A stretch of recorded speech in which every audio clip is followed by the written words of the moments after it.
বছর পর রাহুলজি এইখানে একমাত্র মানে রায়হাটের বুকে প্রথম এই মুসলিম প্রার্থী তাকে দিয়েছেন। এর থেকে প্রমাণ করে যে কংগ্রেস ধর্মনিরপেক্ষ দল, যারা পিছিয়ে পড়া বর্গ তাদেরকে সামনে আনার জন্য তিনি যে প্রয়াস করেছেন আমাকে প্রার্থী করে, আমি ওনার সম্মানটা রাখবো এবং আগামী দিনে জিতে পশ্চিমবাংলা যে দুর্নীতিগ্রস্ত বিজেপি টিএমসি সরকার তার এবং বিজেপি সম্প্রদায়ের শক্তি যেগুলো আছে তার বিরুদ্ধে মোকাবেলা। আমাদের সঙ্গে তো এবার জোট, আমাদের নীতি এবং কংগ্রেসের নীতি অনেক তফাৎ আছে। ওরাও ধর্মনিরপেক্ষ, কিন্তু ওদের যে কতগুলো নর্মস এবং রুলস রেগুলেশন ওগুলো বাংলার মানুষ পছন্দ করছে না, এবং বিশেষ করে রায়হাটের মানুষ পছন্দ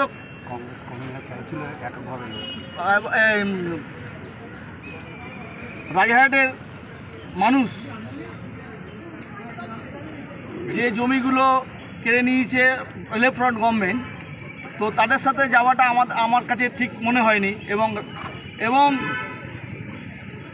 বাংলার কংগ্রেস তারা চাইছিল যে কংগ্রেস একা লড়ুক এবং আমাদের এই কর্মীদের সম্মান রক্ষা করেছেন আমাদের শ্রদ্ধেয় নেতা রাহুলজি এবং শুভঙ্কর সরকার, এবং আমরা এককভাবে লড়ে আমাদের শক্তিকে প্রতিষ্ঠিত করব।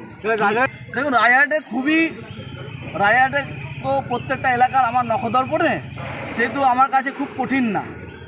কিছু মানুষ যারা ভুল বুঝে আছে তারা ভাবে যে বিজেপিকে রুখতে টিএমসির প্রয়োজন, কিন্তু আমি তাদেরকে বলবো জান মাল জন্ম মৃত্যু হেফাজত করার মালিক আল্লাহ ঈশ্বর, তো কেউ কারোর জন্ম মৃত্যু কখনো কোনো দল রক্ষা করতে পারে না, সে উপরওয়ালা যদি ইচ্ছা না থাকে।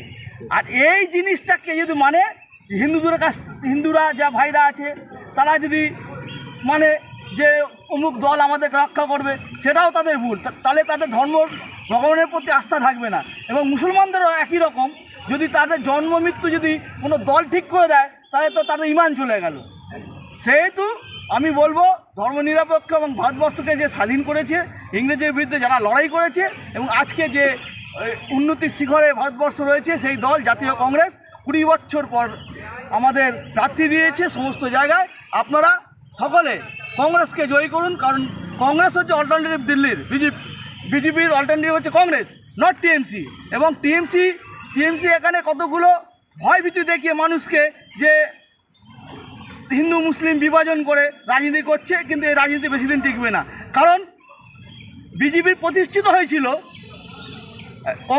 টিএমসির প্রতিষ্ঠিত হয়েছিল বিজেপির হাত ধরে, এবং যে রেকগনাইজেশন করেছিল যে দলটি টিএমসিকে, সেটা হচ্ছে বিজেপি, এবং বিজেপির সঙ্গে প্রথম জোটবন্ধন করে এই টিএমসি।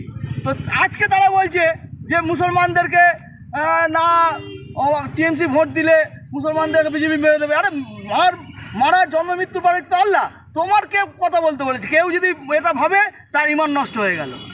কংগ্রেসকে ভোট দিন এবং জয় দেওয়ার মালিক উপরওয়ালা। কংগ্রেস দুর্বল হলে দেশ দুর্বল হয়, কংগ্রেস দুর্বল হলে রাজ্য দুর্বল হয়।